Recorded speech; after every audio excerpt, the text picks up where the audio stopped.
الحمد لله رب العالمين، والصلاة والسلام على أشرف الأنبياء والمرسلين وخاتم النبيين وقائد الغر المحجلين الوفد المتقبلين محمد وعلى آله وصحبه ومن تبعهم بإحسان ودعا بدعوتهم إلى يوم الدين. أما بعد فأعوذ بالله من الشيطان الرجيم. بسم الله الرحمن الرحيم. قال الله تبارك وتعالى: فالذين آمنوا به وعزروه ونصروه واتبعوا النور الذي أنزل معه أولئك هم المفلحون. وقال النبي صلى الله عليه وسلم: لا يؤمن أحدكم حتى يكون هواه تبعا لما جئت به. وقال النبي صلى الله عليه وسلم: لا يؤمن أحدكم حتى يكون الله ورسوله أحب إليه مما سواهما. وقال النبي صلى الله عليه وسلم: من أحبني فقد أطاعني ومن أطاعني فقد كان معي في الجنة، أو كما قال عليه الصلاة والسلام. کی محمد سے وفا تو ہم تیرے ہیں، کی محمد سے وفا تو ہم تیرے ہیں، یہ جہاں کیا چیز ہے لوح و قلم تیرے ہیں. محمد عربی کے آبروئے ہر دو سرا، کسے کے خاک درشنیس خاک بر سر او. رہ گئی رسم ازاں روح بلالی نہ رہی، رہ گئی رسم ازاں روح بلالی نہ رہی، فلسفہ رہ گیا تلقین غزالی نہ رہی. میرے محترم بزرگوں، عزیز دوستوں، دینی اسلامی بھائیوں، اللہ رب العالمین کی نعمتیں بے شمار ہیں.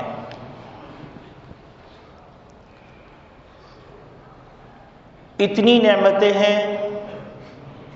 نعمتیں ہیں کہ ان کو اگر شمار کرنے کی کوشش کی جائے تو یہ ناممکنات میں سے بلکہ محالات میں سے ہے. اگر کوئی آدمی یہ سوچے کہ موسلا دھار بارش ہو رہی ہو اور اس بارش میں گرنے والوں قطروں کا شمار کیا جائے تو یہ ناممکنات میں سے ہے. تو اللہ رب العالمین کی نعمتوں اور رحمتوں کی جو بارش اپنے بندوں پر ہو رہی ہے اس کا شمار کرنا اسی طرح ناممکن ہے.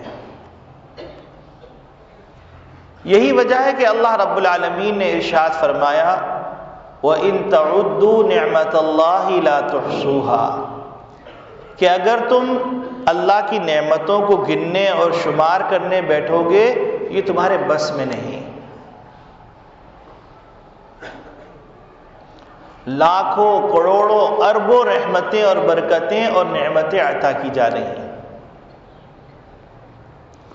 کیا انسان کے وجود کے اندر، کیا انسان کے وجود کے باہر، کیا انسان کے گھر کے اندر، کیا انسان کے گھر سے باہر، کیا محلے کے اندر اور کیا مسجد کے اندر، اور کیا شہر کے اندر اور کیا ملک کے اندر، بے شمار نعمتیں ہیں. لیکن ان تمام نعمتوں کو دو نعمتوں کے اندر بند کیا جا سکتا ہے. ایک نعمت ظاہری ہے، ایک نعمت باطنی ہے. ظاہری نعمت وہ جو انسان چھو سکتا ہے، اس کو دیکھ سکتا ہے اور اس کو ہاتھ لگا سکتا ہے، اس کی لذت اپنے جسم پر محسوس کر سکتا ہے. اور ایک نعمت وہ ہے جس کو انسان نہ چھو سکتا ہے نہ اس کو ہاتھ لگا سکتا ہے، نہ اس کو جسم پر محسوس کر سکتا ہے۔ نعمت ظاہرہ تو یہ کہ اللہ رب العالمین نے جتنی مخلوقات پیدا فرمائی ہیں ان مخلوقات پہ آپ غور کیجئے تو آپ کو اندازہ ہو جائے گا کہ یہ اللہ کی ایک عظیم نعمت ہے۔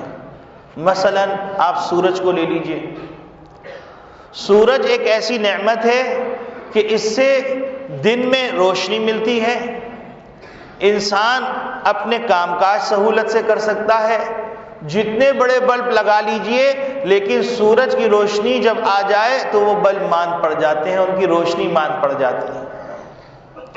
اس سورج کی شعاؤں سے غلے پک رہے ہیں، انسان کو مختلف قسم کی انرجیز مل رہی ہیں، اور اس سورج کے فوائد وقت کے ساتھ ساتھ کھلتے چلے جا رہے ہیں کہ صرف ایک سورج کے اندر اللہ کی بے شمار نعمتیں پوشیدہ ہیں، صرف ایک سورج کے اندر۔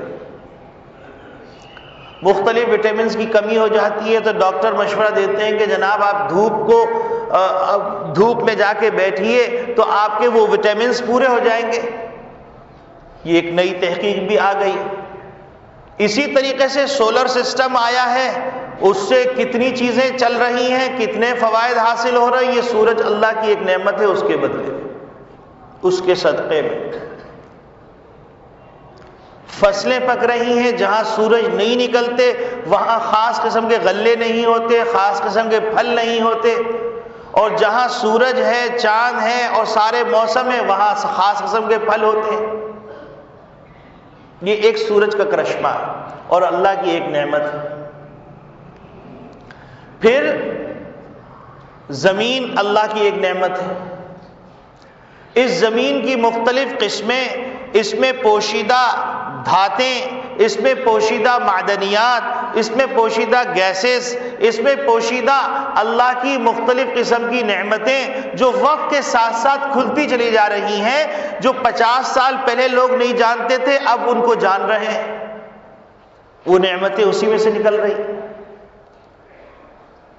اللہ نے زمین کو ایسا صندوق بنا دیا کہ آدم علیہ السلام سے لے کے قیامت تک سارے انسانوں کے کپڑے اسی سے نکل رہے ہیں، یہ ایک مستقل نعمت ہے۔ غذائیں اسی سے نکل رہی ہیں، یہ ایک مستقل نعمت ہے۔ پھر غذاؤں کی قسمیں آپ لے لیجئے، غلوں کی قسمیں لے لیجئے، کہیں دال ہے، دال کی مختلف قسمیں ہیں، کہیں چاول ہے، چاول کی مختلف قسمیں ہیں، کہیں گندم ہے، گندم کی مختلف قسمیں ہیں، پھر اسی طریقے سے باجرہ ہے، مکئی ہے، اور مختلف قسم انواع اقسام کی ایک زمین سے نکلے چلے آ رہے ہیں۔ یہ ایک زمین کی نعمت سے ہو رہا ہے۔ پھر اس زمین کے اندر اللہ رب العالمین نے پٹرول رکھا، اس پٹرول سے جو چیزیں وجود میں آئیں آج دنیا اس کو دیکھ کے دنگ رہ جاتی ہے کہ اس سے پہلے اس کا تصور نہیں تھا۔ پلاسٹک کی مولڈنگ کر کے ایسی چیزیں ایجاد ہو رہی ہیں، اور صرف یہی نہیں کہ پلاسٹک کے برتن، پلاسٹک کی کرسیاں، پلاسٹک کی چیزیں، بلکہ پلاسٹک کا ڈیش بورڈ، پلاسٹک کی تمام چیزیں وجود میں آ رہی ہیں، ایک اللہ کی نعمت کے صدقے۔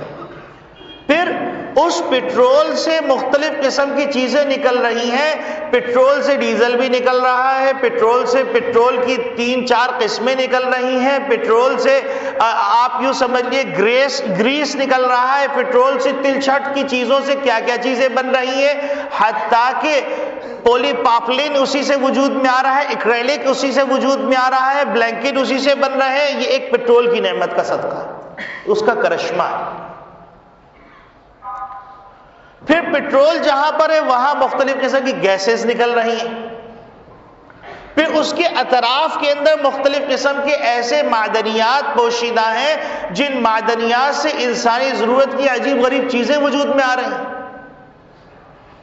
یہ تو اللہ کی نعمتیں پوشیدہ ہیں، تحقیقات سے اس کے اوپر سے پردے اٹھ رہے ہیں، اور پھر ان کی آپس میں تشکیل کر کے جو چیزیں وجود میں آ رہی ہیں، مثلا دال ہے اب دال کو اس انداز سے پکا لیجئے تو یہ بن جائے گا، دال کو اس انداز سے پکا لیجئے یہ بن جائے گا، دال کو 4-5 دالیں ملا کے پکا لیجئے یہ ذائقہ بن جائے گا، دال میں فلاں چیز ملا دیجئے یہ ذائقہ بن جائے گا، سبزیاں ہیں سبزیوں کو اس انداز سے پکا لیجئے تو اس کا یہ ذائقہ ہو جائے گا، چائنیز طرز سے پکا لیجئے یہ ذائقہ ہو جائے گا، کورین طرز سے پکا لیجئے یہ ذائقہ ہو جائے گا، پاکستانی طرز سے پکا لیجئے یہ ذائقہ ہو جائے گا، ہندوستانی طرز سے پکا لیجئے یہ ذائقہ ہو جائے گا، ترکی کے طرز سے پکا لیجئے یہ ذائقہ ہو جائے گا، ایران کے طرز سے پکا لیجئے یہ ذائقہ ہو جائے گا، یورپ کے طرز سے پکا لیجئے یہ ذائقہ ہو جائے گا، عربی طرز سے پکا لیجئے یہ ذائقہ ہو جائے گا۔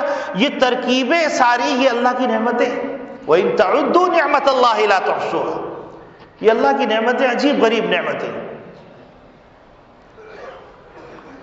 پھر ایک کپاس، اس کپاس سے اتنی چیزیں وجود میں آ رہی ہیں کہ انسان حیران ہے۔ آپ دیکھیے پوری پوری مارکیٹیں ایک کپاس کے اوپر چل رہی ہیں، روئی ہے، یان ہے، کپڑوں کی قسمیں ہیں، پورا کپڑا مارکیٹ تہلکہ مچائی ہوئی ہے یہ اسی ایک کپاس کے دانے سے۔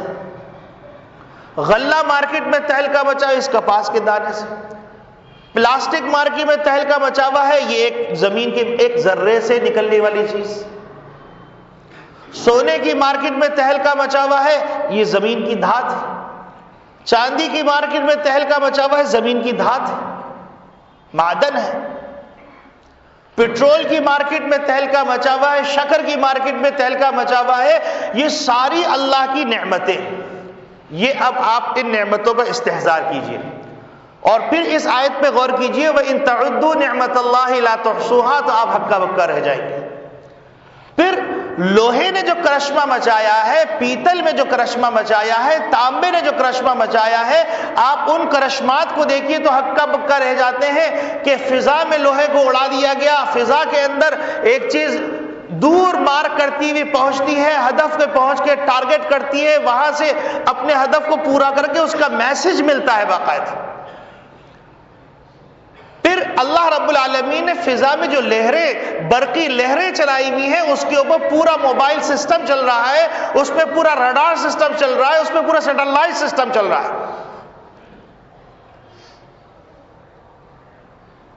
یہ اللہ کی کائنات ہے، یہ ساری ظاہری نعمتیں، ان پہ غور کیجیے۔ اس کے بعد انسان کے وجود کے جو نعمتیں ہیں وہ ایک مستقل باب ہے۔ آنکھ کی مستقل تفصیل ہے، کان کی مستقل تفصیل ہے، دل کی مستقل تفصیل ہے، دل کی پمپنگ کرنے کا مستقل ایک فلسفہ ہے، گردوں کے صفائی کرنے کا ایک مستقل فلسفہ ہے۔ یہ سارے فلسفے ہماری توجہ کے بغیر کام کر رہے ہیں۔ اللہ کی نعمتیں، آنکھیں اندھیرے میں کس طرح کھلتی ہیں، آنکھیں روشنی میں کس طرح کھلتی ہیں، انتہائی روشنی میں کیسے ورک کرتی ہیں، یہ ایک مستقل باب ہے۔ یہ اللہ کی نعمتیں۔ فَبِأَيِّ آلَاءِ رَبِّكُمَا تُكَذِّبَانِ، اللہ میں ایسے نہیں کہہ رہے۔ پھر ایک باطنی نعمت ہے۔ باطنی نعمت کیا ہے؟ ایمان۔ اس کو ہاتھ نہیں لگایا جا سکتا، جسم محسوس نہیں کرتا، لیکن انسان کو یہ پتا ہوتا ہے کہ میرے دل میں ایمان ہے یا نہیں۔ علم کی معرفت، علم یہ باطنی نعمت ہے۔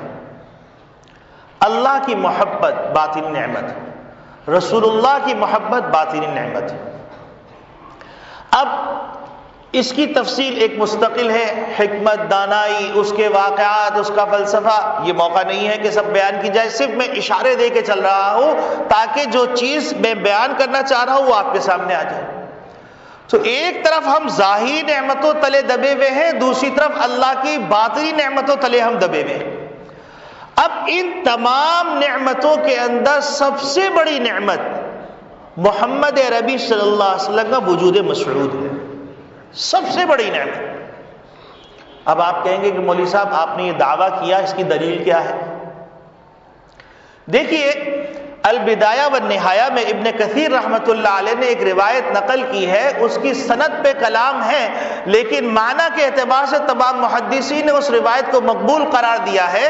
وہ روایت یہ ہے کہ حضرت آدم علیہ السلام کی تخلیق ہوئی، تخلیق ہونے کے بعد حضرت آدم علیہ السلام کے جسم میں روح ڈالی گئی۔ جب آپ اٹھتے ہیں تو دیکھتے ہیں کہ اللہ کے عرش پہ لکھا ہوا ہے لا الہ الا اللہ محمد الرسول اللہ۔ حضرت آدم علیہ السلام دریافت کرتے ہیں اے پروردگار عالم یہ محمد الرسول اللہ کون ہے؟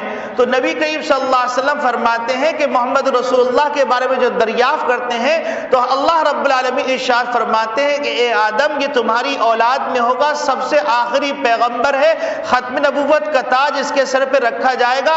اگر اس کی پیدائش مقصود نہ ہوتی تو نہ ہم یہ کائنات بناتے، نہ ہم تم کو پیدا کرتے۔ تو حضرت آدم علیہ السلام اگر نہ ہوتے تو ہم اور آپ کہاں ہوتے؟ اور اگر حضرت آدم علیہ السلام کی تخلیق مقصود نہ ہوتی اور حضرت محمد صلی اللہ علیہ وسلم کے صدقے میں ان کو پیدا کیا جانا مقصود نہ ہوتا تو یہ کائنات کہاں سے بنتی؟ تو نعمت ظاہری اور نعمت باطنی جتنی نعمتیں ہیں، ایمان کس کے صدقے میں ملا، علم کس کے صدقے میں ملا، معرفت کس کے صدقے میں ملی، شمعوں نے جلنا کس کے صدقے میں سیکھا، سورج نے روشنی کس کے صدقے میں دینا شروع کی، چاند نے روشنی کس کے صدقے میں دینا شروع کی، پھل میں ذائقہ کس کے صدقے میں آیا، دنیا کی رعیانائیاں کس کے صدقے میں آئی، دنیا کا وجود کس کے صدقے میں ہوا، یہ غلے کس کے صدقے میں آ رہے ہیں، یہ پھول اور بوٹے کس کے صدقے میں آ رہے ہیں، یہ ہوا اور یہ فضا کس کے صدقے میں آ رہی ہے، یہ دریا کس کے صدقے میں چل رہے ہیں، یہ پرندے کس کے صدقے میں چل رہے ہیں۔ تو بیک زبان کہنا پڑتا ہے محمد ربی صلی اللہ علیہ وسلم کا صدقہ ہے۔ تو محمد ربی صلی اللہ علیہ وسلم نعمت عظمیٰ ہے، چاہے وہ نعمت ظاہری ہو چاہے وہ نعمت باطنی۔ یہی وجہ ہے کہ اللہ رب العالمین نے بطور نعمت اور احسان کے فرمایا لَقَدْ مَنَّ اللَّهُ عَلَى الْمُؤْمِنِينَ إِذْ بَعَثَ فِيهِمْ رَسُولًا مِّنْ أَنفُسِهِمْ کہ اللہ رب العالمین نے پوری انسانیت پر اور خصوصاً مومنین کی جماعت پر یہ نعمت عظمیٰ عطا کی کہ محمد ربی صلی اللہ علیہ وسلم کو مبعوث فرما دی۔ اور آج دنیا جو باقی ہے وہ بھی محمد ربی صلی اللہ علیہ وسلم کے صدقے میں ہے، کیونکہ انہوں نے دعا کی تھی اے پروردگار عالم میری امت کو اجتماعی عذاب میں تباہ مت کر دیجیے۔ یہی وجہ ہے کہ ایک موقع پہ نبی اکرم صلی اللہ علیہ وسلم نے ارشاد فرمایا انا رحمت مہداۃ، میں اللہ کی ایسی رحمت ہوں جو سارے انسانوں کو بطور تحفے کے دی گئی۔ یہی وجہ ہے کہ اللہ رب العالمین نے خود ارشاد فرما دیا وما ارسلناک الا رحمت للعالمین کہ ہم نے تم کو سارے جہانوں کے لیے رحمت بنا کے بھیجا۔ کیا عالم انسان، کیا عالم حیوانات، کیا عالم جنات، کیا عالم نباتات، کیا عالم جمادات، سب کے سب محمد ربی صلی اللہ علیہ وسلم کا صدقہ ہے اور سب کے لیے رحمت بنا کے بھیجے گئے۔ آپ سوچئے کہ محمد ربی صلی اللہ علیہ وسلم تشریف لے جا رہے ہیں، ایک اونٹ آ رہا ہے، آپ صلی اللہ علیہ وسلم کے پاؤں میں اپنے منہ رکھ کے بڑبڑاتا ہے اور نبی کریم صلی اللہ علیہ وسلم فرماتے ہیں کون اس کا مالک ہے؟ یہ شکایت کر رہا ہے کہ کام زیادہ لیتے ہیں اور کھلاتے پورا نہیں ہے، اس کو تکلیف مت دو۔ یہ جانوروں پر رحم ہو رہا۔ نبی کریم صلی اللہ علیہ وسلم خطبہ دینے کے لیے منبر رسول پہ تشریف فرما ہے اور ایک پرندہ آتا ہے اور پرندہ آنے کے بعد آپ کی گود میں پھڑپھڑانے لگتا ہے۔ آپ صلی اللہ علیہ وسلم اپنے دست مبارک میں اس کو ہاتھ میں لیتے ہیں اور فرماتے ہیں کون ہے جس نے اس چڑیا کو تکلیف دی ہے اور اس کے بچوں کو اس سے لے لیا ہے؟ ایک صاحب کھڑے ہوتے ہیں اللہ کے رسول میں نے اس کے چوزوں کو لے لیا ہے۔ آپ صلی اللہ علیہ وسلم فرماتے جاؤ اس کو واپس کر دو۔ وہ چڑیا شکریہ کے طور پہ حاضر ہوتی ہے۔ یہ محمد نبی صلی اللہ علیہ وسلم کا صدقہ ہے۔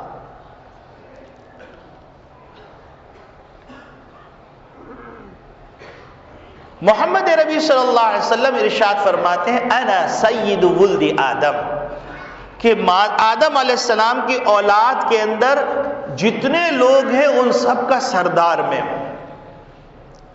اب محمد نبی صلی اللہ علیہ وسلم کے صدقے میں دنیا میں امن، دنیا کا رابطہ خالق کائنات سے ہو رہا ہے، آسمان سے ہو رہا ہے، یہ محمد نبی صلی اللہ علیہ وسلم کا صدقہ ہے، ورنہ یہ رشتے ٹوٹ چکے تھے، آسمان اور زمین کا رشتہ ٹوٹ گیا تھا۔ محمد نبی صلی اللہ علیہ وسلم تشریف لائے تو آسمان اور زمین کا رشتہ قائم ہوا، اور جبریل امین 23 سال تک نزول قرآن کے موقع پہ تشریف لاتے رہے،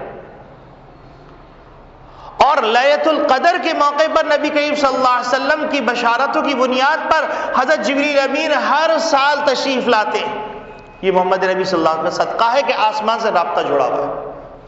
محمد نبی صلی اللہ علیہ وسلم نے ہم کو سکھلا دیا کہ اپنے پروردگار سے اگر رابطہ کرنا ہے، وَإِذَا سَأَلَكَ عِبَادِي عَنِّي فَإِنِّي قَرِيب، کہ جب تم مجھ سے مانگو گے تو مجھے اپنے قریب پاؤ گے۔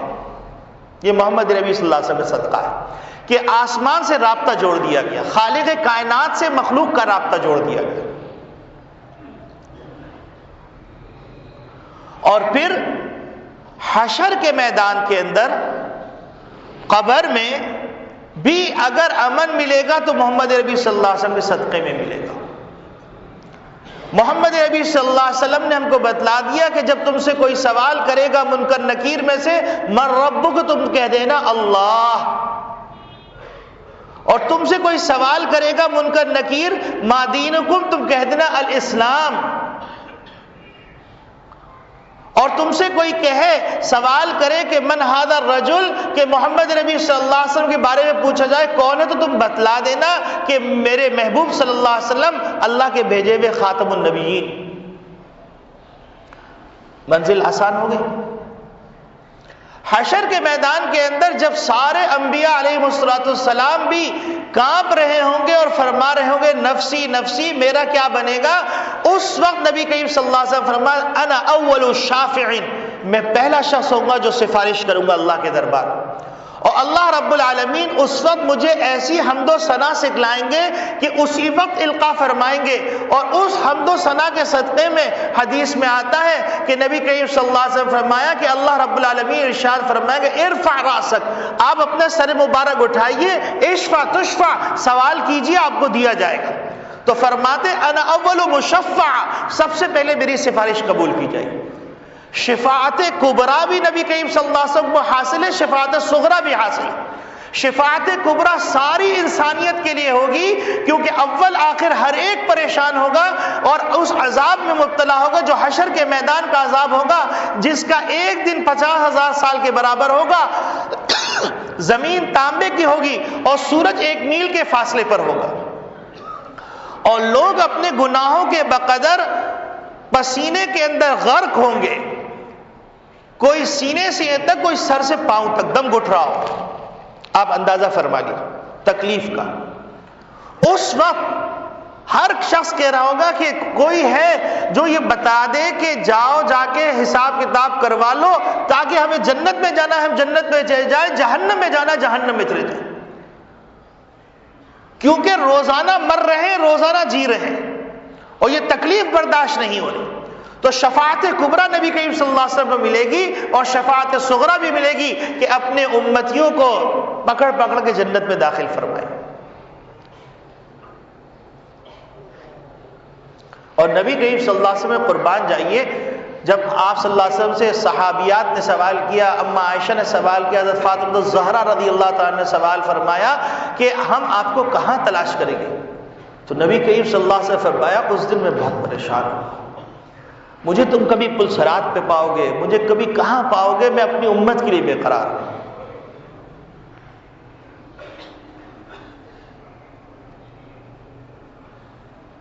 نبی اکرم صلی اللہ علیہ وسلم ارشاد فرماتے ہیں کہ اللہ رب العالمین نے لواء الحمد مجھے عطا فرما دیا، وآدم ومن بعدہ تحت لوائی، آدم علیہ السلام اور قیامت تک آنے والے جو اولاد آدم ہیں وہ سب کے سب میرے جھنڈے کے نیچے ہوں۔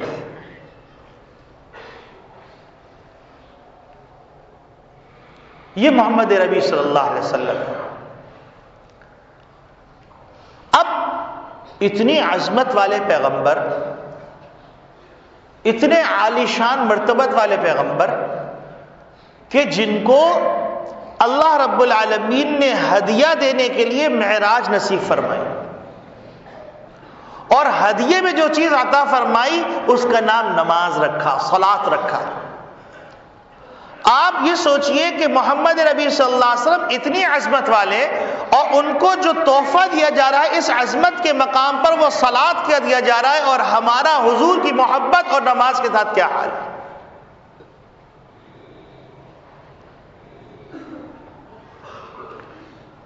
میں نے آپ کے سامنے جو آیت تلاوت کی، اس میں نبی کریم صلی اللہ علیہ وسلم کے 3 حقوق بیان کیے گئے ہیں۔ ربیع الاول کی مناسبت سے ہم یہ نیت کریں کہ ہم انشاءاللہ ان 3 حقوق کو ادا کرنے کی کوشش کرتے رہیں گے۔ 3 حقوق جو بیان کیے گئے ہیں وہ حقوق بیان کیے گئے ہیں، ایک محبت، دوسری عظمت، اور تیسری اتباع۔ اور اس کے صدقے کے اندر اللہ رب العالمین ایمان کی دولت عطا فرماتے ہیں، اور جس کے اندر حضور کی محبت آ گئی، حضور کی عظمت آ گئی، حضور کی اتباع آ گئی، اس کا ایمان ترقی کر جائے گا۔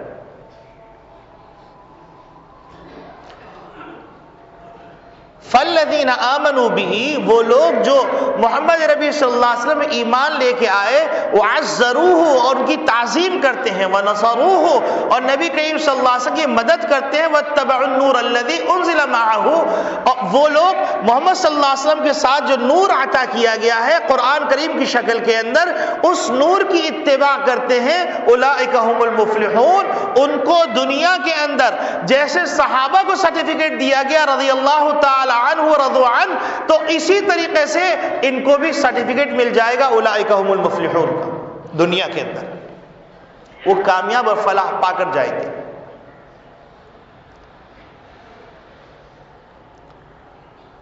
اور صحابہ کرام رضوان اللہ اجمعین کے دل میں محمد نبی صلی اللہ علیہ وسلم کی محبت اپنی انتہا کو پہنچی ہوئی تھی۔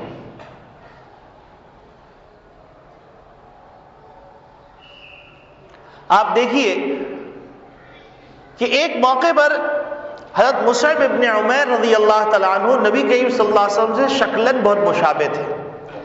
غزوہ احد بپا تھا، حضرت مصعب ابن عمیر جو کہ شہزادے کی طرح تھے وہ شہید کر دیے گئے، تو شیطان نے یہ صدا لگوا دی، اس کے ساتھیوں نے یہ صدا لگوا دی، الا ان محمدا قد قتل، کہ خوب سن لو کہ محمد نبی صلی اللہ علیہ وسلم شہید کر دیے گئے۔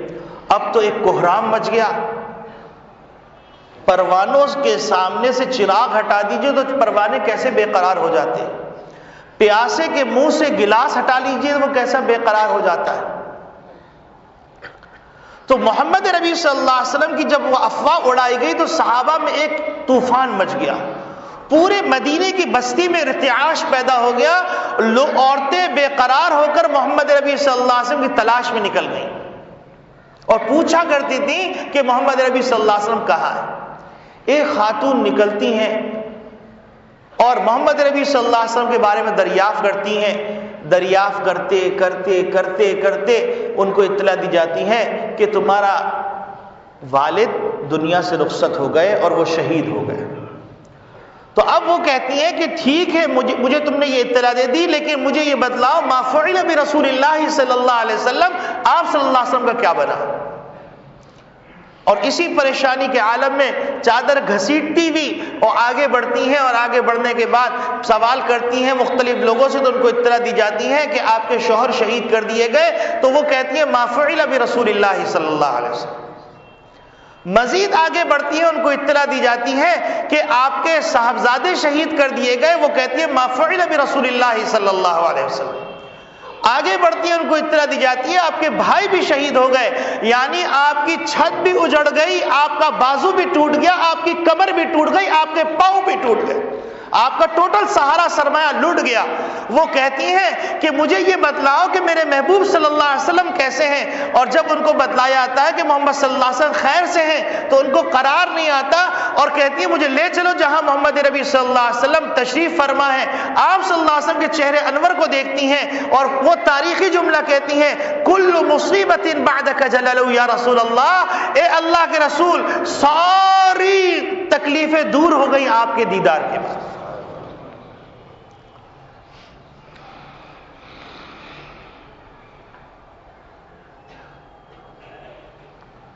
اور انسان جب کسی سے محبت کرتا ہے تو اس کی ہر چیز سے محبت کرتا ہے. یہی وجہ ہے کہ لیلا سے جب مجنوں کو محبت ہو گئی تھی تو وہ اس کی ہر چیز سے محبت کرتا تھا. اور محبت میں اتنا آگے بڑھا، ایک موقع پر کھنڈرات سے گزر رہا تھا. لیلا جس کھنڈرات میں رہا کرتی تھی، کبھی اس دیوار کو بوسہ دے رہا ہے، کبھی اس دیوار کو بوسہ دے رہا ہے. لوگوں نے کہا کہ پاگل ہو گیا ہے، تجھے کیا ہو گیا، یہ کیا بوسہ دے رہا ہے، دیواروں کو کیوں چوم رہا ہے؟ تو اس نے وہ تاریخی جملہ کہا، وَلَقَدْ أَمُرُّ عَلَى الدِّيَارِ دِيَارِ لَيْلَا أُقَبِّلُ ذَا الْجِدَارَ وَذَا الْجِدَارَ وَمَا حُبُّ الدِّيَارِ شَغَفْنَ قَلْبِي وَلَكِنْ حُبُّ مَنْ سَكَنَ الدِّيَارَ. ارے پگلو، میں در و دیوار کو جو بوسہ دے رہا ہوں یہ لیلا کی محبت میں دے رہا ہوں. مجھے در و دیوار سے محبت نہیں، اس میں بسنے والے سے محبت ہے. تو محمد نبی صلی اللہ علیہ وسلم کی محبت کیا لیلا کی محبت سے بھی گئی گزری ہو گئی کہ حضور کی ادائیں ہم کو پسند نہیں، حضور کا لباس ہم کو پسند نہیں، حضور کی نماز ہم کو پسند نہیں، حضور کا طریقے معیشت پسند نہیں، حضور کا طریقے معاشرت پسند نہیں، حضور کے طریقے اخلاق ہم کو پسند نہیں؟ ہمیں کیا ہو گیا؟ ہم پوچھیں اپنے آپ سے. یہ ربیع الاول کا مہینہ ہم سے سوال کر رہا ہے. اے غلامان مصطفیٰ، اے عاشقان رسول، تمہیں کیا ہو گیا؟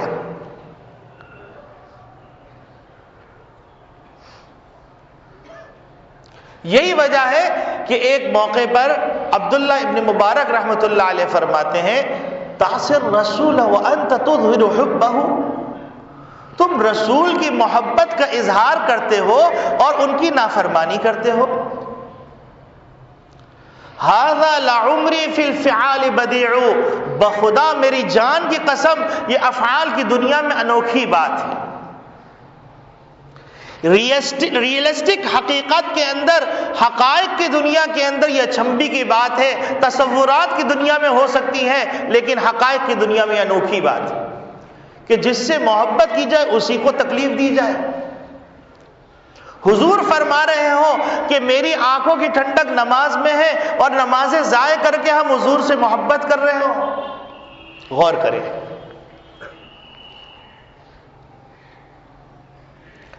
اور حضرت عبداللہ ابن مبارک رحمۃ اللہ علیہ فرماتے ہیں، لو کان حبک صادقا لاطعتہ، اگر تم محبوب صلی اللہ علیہ وسلم کی محبت میں سچے ہو تو ان کی اطاعت کرو. ان المحب لمن يحب مطیع، جو جس سے محبت کرتا ہے اس کی اطاعت کرتا ہے.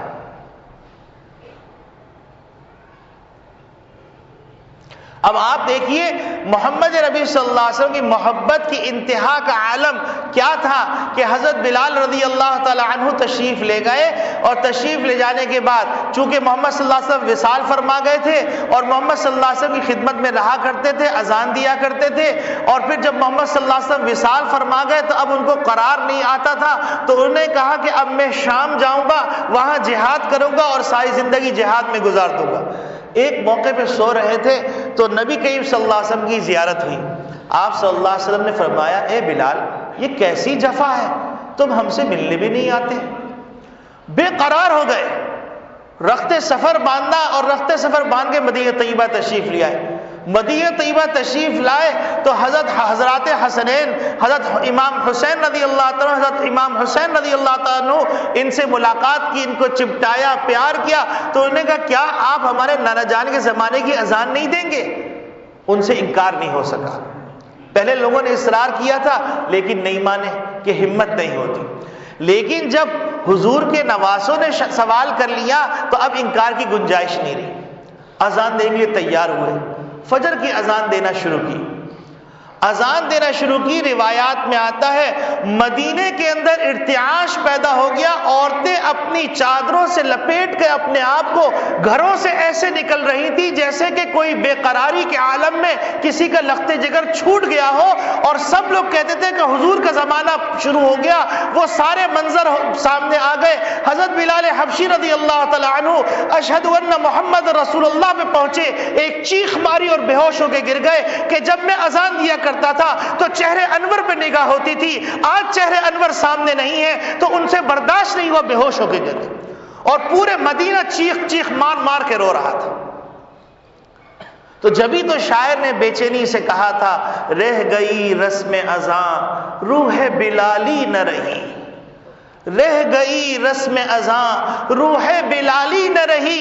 وہ بلال حبشی رضی اللہ تعالیٰ عنہ کی وہ صدا جو قلوب کو گرما دیتی تھی، جو انسانی دماغ کو ایک جذبات پیدا کر دیتی، جو ایک جذبہ ایمانی پیدا کر دیتی تھی، جو ولولہ پیدا کر دیتی تھی، جو نئی امنگ پیدا کر دیتی تھی، جو شہادت کا جذبہ پیدا کر دیتی تھی، جو محمد نبی صلی اللہ علیہ وسلم کی غلامی میں مر مٹنے کا جذبہ پیدا کرتی تھی، جو مغربی کلچر سے نفرت پیدا کر دیتی تھی، جو عیاشی اور بدماشی سے توبہ کرنے کی توفیق دے دیتی، وہ اذان ختم ہو گئی.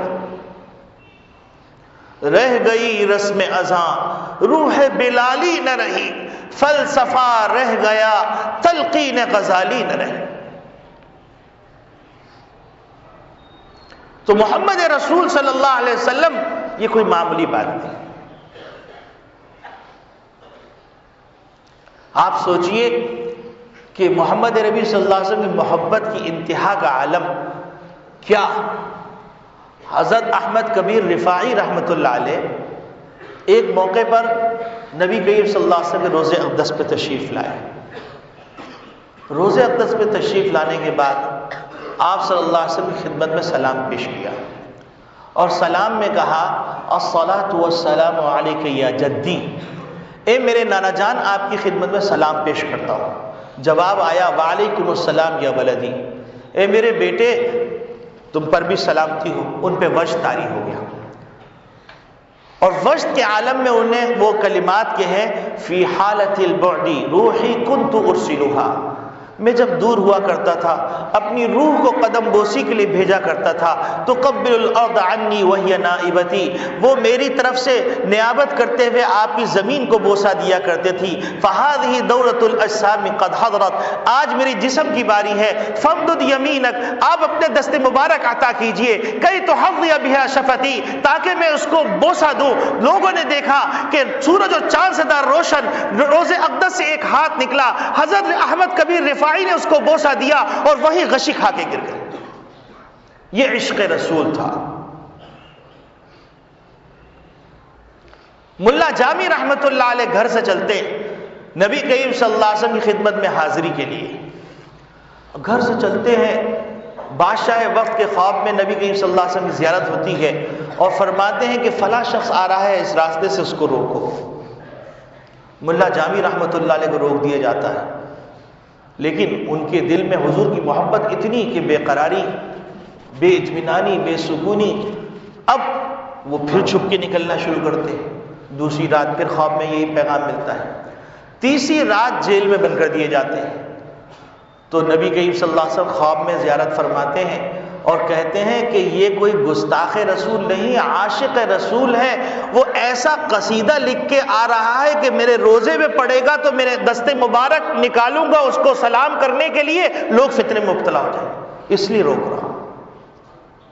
تو کس عشق کے اندر ڈوب کر انہیں وہ قصیدہ لکھا ہوگا اور وہ درود و سلام پیش کرنے حاضر ہو رہے ہوں گے.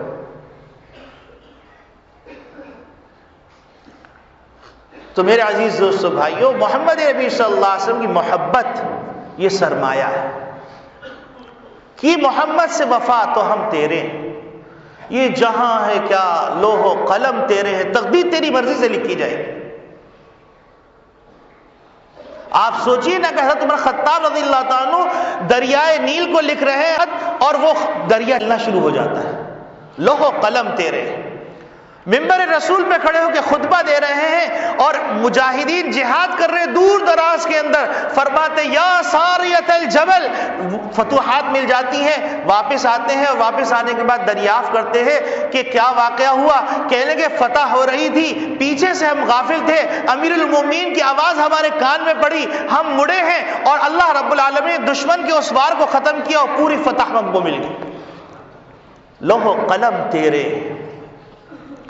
حضرت عمر خطاب رضی اللہ تعالیٰ عنہ تشریف لے جا رہے ہیں اور دعا کر رہے ہیں، اور دعا کرنے کے بعد جب بارش ہوتی ہے تو لوگ کہتے ہیں کہ اس دفعہ بارش میں عجیب غریب منظر دیکھا کہ دور دراز سے بادل چلے آ رہے ہیں، ان کی گڑگڑاہٹ کی آواز سے آواز آ رہی ہے، اتاک الغوث یا ابا حفص، اتاک الغوث یا ابا حفص، اے ابو حفص اللہ کی مدد آ گئی۔ وہ ہاتھ اٹھاتے تو بات ہو جاتی۔ اور نبی اکرم صلی اللہ علیہ وسلم ارشاد فرماتے ہیں من احبنی فقد اطاعنی، جو مجھ سے محبت کرے گا وہی میری اطاعت کرے گا، ومن اطاعنی کان فی الجنہ معی فی الجنہ، جو میری اطاعت کرے گا وہی میرے ساتھ جنت میں ہوگا۔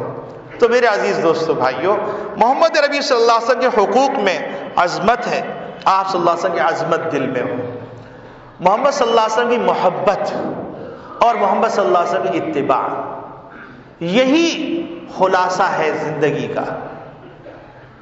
اگر ربیع الاول کا یہ پیغام ہم کو مل گیا اور ہم نے یہ 3 حقوق کو پہچاننے کی جستجو شروع کر دی اور ہمارے اندر وہ کیفیت پیدا ہو گئی کہ نبی کریم صلی اللہ علیہ وسلم خطاب فرما رہے ہیں، 2 رویا لوگ کھڑے ہوئے تقریر سن رہے ہیں، نبی کریم صلی اللہ علیہ وسلم فرماتے ہیں کہ بیٹھ جاؤ، عبداللہ ابن مسعود رضی اللہ تعالیٰ گھر سے تشریف لا رہے ہیں، راستے میں آواز کان میں پڑتی ہے، وہیں بیٹھ جاتے ہیں، تو عبداللہ ابن مسعود رضی اللہ تعالیٰ سے خطبے سے فارغ ہو کے فرماتے ہیں کہ اے عبداللہ ہم نے تم کو نہیں کہا تھا، تم راستے میں بیٹھ گئے۔ تو عبداللہ ابن مسعود رضی اللہ تعالیٰ فرماتے ہیں کہ اے اللہ کے رسول، ابن مسعود کے کان میں آواز پڑے، اس کی کیا مجال کہ وہ ایک قدم محمد ربی کی آواز سننے کے بعد آگے بڑھ سکے۔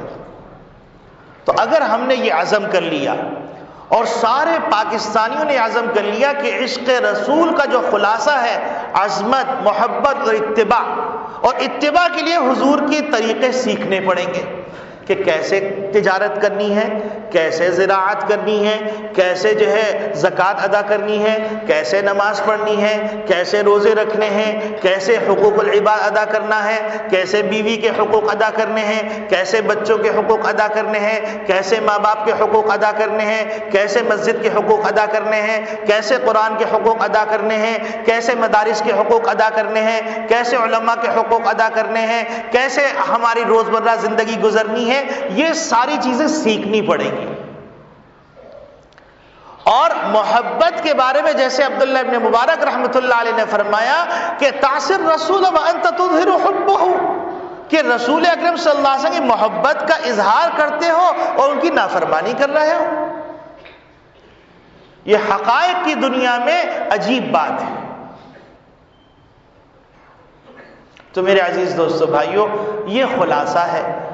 اللہ رب العالمین کہنے والے کو، ان کے گھر والوں کو سب سے پہلے عمل کی توفیق عطا فرمائے، سننے والوں کو بھی عمل کی توفیق عطا فرمائے، اور ہم اس کو معیار بنا کر اپنی زندگی کے اندر غور کریں کہ کہاں ہم حضور کی محبت کے دعوے کے اندر ہم عیسائی مشینری کے طریقے پر یا ہم جو ہے اللہ کے باغیوں کے طریقے پہ تو نہیں چلے جا رہے ہیں کہ ہم آتش بازی کریں، ہم جو ہے جس طریقے سے کرسمس میں آتش بازی ہوتی ہے، جس طریقے سے ناچا جاتا ہے، جس طریقے سے مورتیوں کو پوجا جاتا ہے، یہ حضور صلی اللہ علیہ وسلم کی محبت کے اندر ہو رہا ہے یا حضور صلی اللہ علیہ وسلم کی گستاخی ہو رہی ہے، آپ صلی اللہ علیہ وسلم کی بے حرمتی ہو رہی ہے؟ ان تمام باتوں کو ٹھنڈے دل سے بیٹھ کے سوچیں۔ ہم زیادہ تفصیلات کے اندر نہیں جاتے، ہم نے آپ کو ترازو دے دیا ہے، محبت رسول، عظمت رسول اور اتباع رسول، اس پیمانے کے اندر زندگی کو تولتے چلے جائیے اور جہاں جہاں کوتاہی نظر آ رہی ہے اس کی اصلاح کرتے چلے جائیے۔ اختلاف برائے اختلاف سے کوئی فائدہ نہیں، بحث برائے بحث سے کوئی فائدہ نہیں۔ مجھے بھی جنت چاہیے، آپ کو بھی جنت چاہیے اور تمام لوگوں کو جنت چاہیے، پھر اختلاف کس بات کا؟ اور جنت کا راستہ محمد ربی صلی اللہ علیہ وسلم فرما رہے ہیں کہ من احبنی فقد اطاعنی ومن اطاعنی کان معی فی الجنہ، جو مجھ سے محبت کرے گا وہ میری اطاعت کرے گا اور جو میری اطاعت کرے گا وہ میرے ساتھ جنت میں ہوگا۔ جنت کا ایک ہی راستہ ہے، کیونکہ اللہ نے بھی کہہ دیا قل ان کنتم تحبون اللہ فاتبعونی یحببکم اللہ، تم اگر اللہ سے محبت کرنا چاہتے ہو، اپنے گناہوں کی بخشش چاہتے ہو، جنت میں داخل ہونا چاہتے ہو، پل صراط سے گزرنا چاہتے ہو، قبر کے اندر سکون چاہتے ہو، حشر کے اندر سکون چاہتے ہو، حضور کا قرب چاہتے ہو، اللہ کا عرش کا سایہ چاہتے ہو، اللہ کی رحمت کی نظر چاہتے ہو، تو یاد رکھو ایک ہی راستہ ہے، فاتبعونی، محمد ربی صلی اللہ علیہ وسلم کی غلامی کے اندر آ جاؤ تو کامیاب ہو جاؤ گے۔ اور پھر محمد ربی صلی اللہ علیہ وسلم جن سے محبت کرتے تھے ان سے محبت کرو۔ اصحابی کالنجوم بأی مقتدیتم اہتدیتم، اللہ اللہ فی اصحابی لا تتخذوهم من بعدی غرضا فمن احبهم فبحب احبهم ومن ابغضهم فببغض ابغضهم، جو مجھ سے محبت کرے گا وہ میرے صحابہ سے محبت کرے گا، اور جو میرے سے بغض کرے گا وہ میرے صحابہ سے بغض کرے گا۔ جو گستاخ رسول ہے وہ گستاخ صحابہ ہے، جو گستاخ صحابہ ہے وہ گستاخ رسول ہے۔ ہم اس پیمانے کو دیکھ کر اپنے پورے معاشرے کے اندر پھیل جائیں، صرف دعوے سے کچھ نہیں ہوتا، محمد ربی کی محبت بھی کرنی ہے، عمر خطاب رضی اللہ تعالیٰ سے بھی محبت کرنی ہے، ابو بکر صدیق رضی اللہ تعالیٰ عنہ سے بھی محبت کرنی ہے، عثمان غنی رضی اللہ تعالیٰ سے بھی محبت کرنی ہے، علی المرتضی رضی اللہ تعالیٰ سے بھی محبت کرنی ہے، حضرات حسنین سے بھی محبت کرنی ہے، حضرت فاطمہ سے بھی محبت کرنی ہے، حضرت زینب سے بھی محبت کرنی ہے، حضرت خدیجہ سے بھی محبت کرنی ہے، اما عائشہ سے بھی محبت کرنی ہے، اس کے بغیر چارے کار نہیں۔ اللہ رب العالمین ہم کو سب کی محبت عطا فرما دے، افراد و تفرید سے باہر نکال دے اور اپنی آخرت تباہ برباد کرنے سے بچا لے۔ یاد رکھیے 60 سال 65 سال 70 سال 80 سال جی لوگے، لیکن پھر ہمیشہ قبر کے اندر اور پھر قبر سے حشر کے اندر، حشر سے بھی جنت اور جہنم کا فیصلہ ہونا ہے۔ نہ میری لڑائی ہے نہ تیری لڑائی ہے، ارے جنت کی لڑائی ہے، آؤ کھلا میدان ہے۔ یا اہل الکتاب تعالوا الی کلمۃ سواء بیننا وبینکم الا نعبد الا اللہ ولا نشرک به شیئا ولا يتخذ بعضنا بعضا اربابا من دون اللہ فان تولوا فقولوا اشهدوا، اگر تم بات نہیں مانتے، کھلا ہوا میدان ہے، جنت رکھی ہوئی ہے، جہنم رکھی ہوئی ہے، جنت کا یہ راستہ ہے، جہنم کا یہ راستہ ہے، یہ راستہ نہ دیوبندی کا ہے، نہ یہ وہابی کا ہے، یا ان اہل حدیث کا ہے، نہ شیعہ کا ہے، یہ نہ قادیانی کا ہے، ایک ہی راستہ ہے محمد ربی کی غلامی کا۔ آؤ غلامی کا توق اپنے گلے میں ڈال لو، محمد ربی صلی اللہ علیہ وسلم کے قدموں میں بیٹھ جاؤ، جنت تمہاری ہے۔ فمن شاء فلیؤمن ومن شاء فلیکفر، جو چاہے کرو، میری لڑائی نہیں تیری لڑائی نہیں، مجھے جنت چاہیے تجھے جنت چاہیے، راستہ ایک، لڑائی کس بات کی، بہت وسیع راستہ ہے، کوئی پھڈا نہیں، کوئی فساد نہیں۔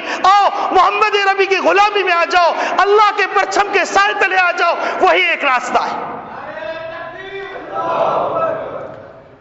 میرے عزیز دوستو بھائیو، ساری امت تمہاری دشمن، تمام دنیا تمہاری دشمن، تم پھر بھی محمد ربی کی غلامی میں نہیں آنا چاہتے۔ ایک ہی راستہ ہے امن کا، اختلاف کس بات کا؟ محمد ایک، کتاب اللہ ایک، رسول اللہ ایک، دین ایک، نماز روزہ حج زکوٰۃ، فروعی اختلافات اپنے گھر میں رکھو بھائیوں۔ علماء آپس میں بحث کر لے، عوام کو کہو نماز پڑھو، عوام کو کہو جھوٹ نہ بولو، عوام کو کہو رشوت نہ لو، عوام کو کہو قتل و غارت گری مت کرو، عوام کو کہو سود نہ کھاؤ، عوام کو کہو بے حیائی نہ کرو، عوام سے کہو بے غیرتی مت کرو، عوام سے کہو بے حرمتی مت کرو، مسجدوں کا احترام کرو۔ اس میں کس کا اختلاف ہے؟ اس میں کون سے فروعی اختلاف ہے؟ کون سا فساد ہے؟ ارے کیا 1.5 انچ کی مسجد چاہیے؟ ارے ایسا نہ ہو 1.5 انچ کی قبر بھی نہ ملے۔ لوٹ آؤ، خدا کے واسطے لوٹ آؤ، خدا کے واسطے لوٹ آؤ، ایسا نہ ہو کہ تاریخ کے اوراق میں تمہارا نام نہ لکھا جائے۔ اللہ رب العالمین ہم سب کو محمد ربی صلی اللہ علیہ وسلم غلامی نصیب فرما دے۔ وآخر دعوانا ان الحمد للہ رب العالمین۔